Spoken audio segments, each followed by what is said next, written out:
Welcome back guys, you are watching what is today. So आज हम बात करने वाले हैं कि व्हाट इज़ एल्गोरिथम। सो इस दिस इन दिस वीडियो हम बात करेंगे कि what is algorithm, features of algorithm, in other word characteristics of algorithm and users of algorithm. हम बात करते हैं सबसे पहले डिफिनीशन ऑफ एल्गोरिथम।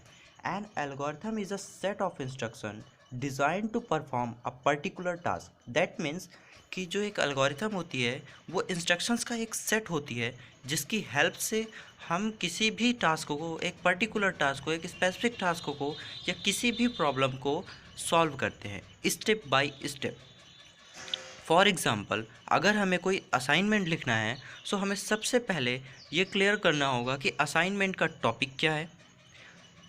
जब हमारा टॉपिक क्लियर हो जाएगा तो हमें सर्च करना होगा कि हमारे पास उसका मटेरियल है कि नहीं। देन उसके बाद हमें सर्च करना होगा कि हमें पता करना होगा कि हमें उसे किस में सबमिट करना है। आई मीन फाइल में सबमिट करना है या फिर पेजेस में सबमिट करना है, A4 साइज़ के पेजेस में करना है या किस चीज़ में। देन उसके बाद हमें उसको लिखने के लिए मटेरियल्स का भी कलेक्ट करना होगा, जैसे कि पेन हो गया, मार्कर हो गया, स्केच हो गया, ब्लू पेन हो गया, ब्लैक पेन हो गया। ये सब कुछ आपको कलेक्ट करना होगा।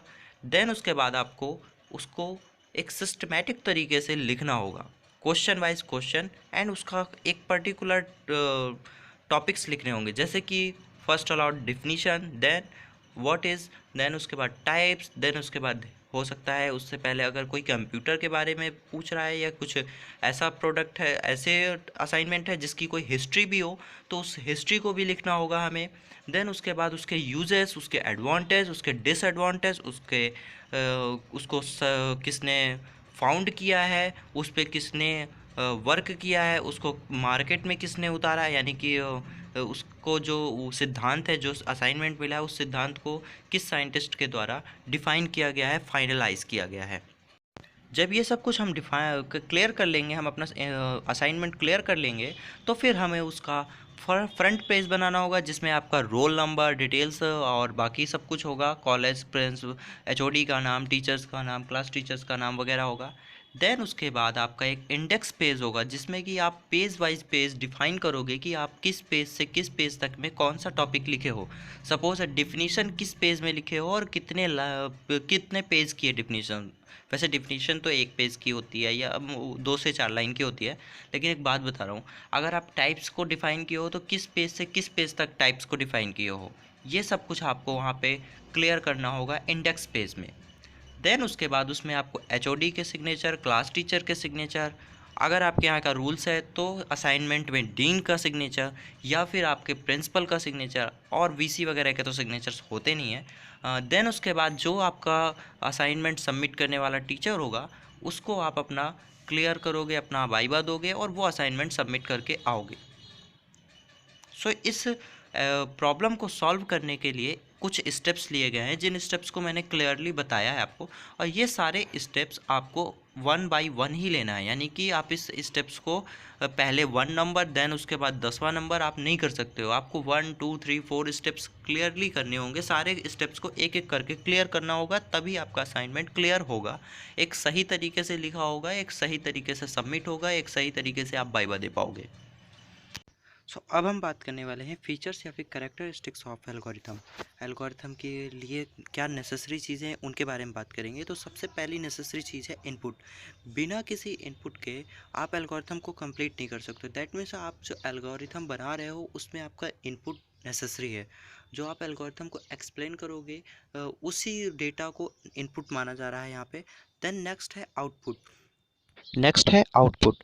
किसी भी एल्गोरिथम या किसी भी प्रॉब्लम का सॉल्यूशन एक आउटपुट होता है जो कि हमें लास्ट में मिलता है। किसी भी एल्गोरिथम में जब भी हम किसी प्रॉब्लम को सॉल्व करते हैं सो उसका जो रिज़ल्ट हमें मिलता है उसे हम आउटपुट कहते हैं। तो एक अच्छे एल्गोरिथम को अच्छी इनपुट और अच्छे आउटपुट की ज़रूरत होती है। विदाउट अच्छी इनपुट और विदाउट अच्छे आउटपुट के कोई भी प्रॉब्लम सॉल्व नहीं हो सकती है। सो आउटपुट एक नेसेसरी कैरेक्टरिस्टिक्स है एंड नेक्स्ट है डिफाइंडनेस। डिफाइंडनेस का मतलब ही यही है कि आप किसी भी इंस्ट्रक्शंस को क्लियर कर दो।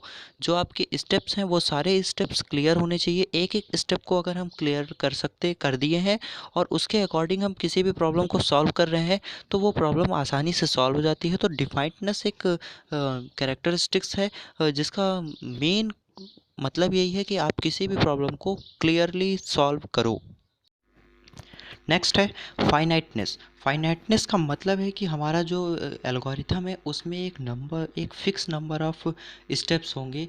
कोई भी एल्गोरिथम बिना फिक्स नंबर ऑफ स्टेप्स के कंप्लीट नहीं होने वाली है और किसी भी स्टेप को हम लीव नहीं कर सकते हैं, किसी भी स्टेप को हम छोड़ नहीं सकते हैं, किसी भी स्टेप को हम जंप नहीं कर सकते हैं। तो फाइनाइटनेस का सिंपल सा मतलब है कि आपकी जो एल्गोरिथम है उसके सारे स्टेप वन बाय वन होंगे as a sequence. And next है इफेक्टिवनेस। इफेक्टिवनेस का मतलब ये है कि आपकी जो एल्गोरिथम होगी वो इफ़ेक्टिव होनी चाहिए, मतलब उसका कोई ना कोई एक सोल्यूशन निकलना चाहिए। उसको अगर कोई रीड करता है या फॉलो करता है तो उससे कोई ना कोई उसको फाइनल डिसीजन मिलना चाहिए। नेक्स्ट है फ्लेक्सिबिलिटी। जो आपकी एल्गोरिथम है उसमें फ्लेक्सिबिलिटी होनी चाहिए, मतलब कि आपकी कोई भी एल्गोरिथम को क्लियरली डिफ़ाइन भी किया जा सके, समझा भी जा सके और उसमें कुछ बहुत अगर चेंजेस किए करने पड़े तो चेंजेस किया जा सके। कैरेक्टरिस्टिक्स है इजी एक्सप्लेन या सिंपल एक्सप्लेन। जो आपकी एल्गोरिथम है उसको सिंपली एक्सप्लेन करना चाहिए ताकि कोई अगर उस एल्गोरिथम को रीड करने वाला हो या उस एल्गोरिथम को फॉलो करने वाला हो तो वो इजली समझा जा सके, उसे इजली कैप्चर किया जा सके, पढ़ा जा सके। सो नेक्स्ट टॉपिक है कि यूजेस ऑफ एल्गोरिथम। एल्गोरिथम का फर्स्ट यूज़ ये है कि हम किसी भी प्रॉब्लम को स्टेप बाय स्टेप सॉल्व करते हैं। सॉल्व एनी प्रॉब्लम, कोई भी प्रॉब्लम हो सकती है, हमारे सामने सोल्यूशन उस स्टेप बाय स्टेप निकालना होता है। एंड दूसरा सोल्यूशन है कि फाइंड द डिबग। जो हमारा एक प्रोग्राम है वो उसमें क्या एरर्स हैं, क्या प्रॉब्लम्स हैं, इनको फाइंड करना में हेल्प मिलती है। एल्गोरिथम का थर्ड यूज़ है कि हम उससे टाइम सेविंग मानते हैं, क्योंकि एल्गोरिथम की हेल्प से हम किसी भी प्रॉब्लम को कम समय में सॉल्व कर सकते हैं।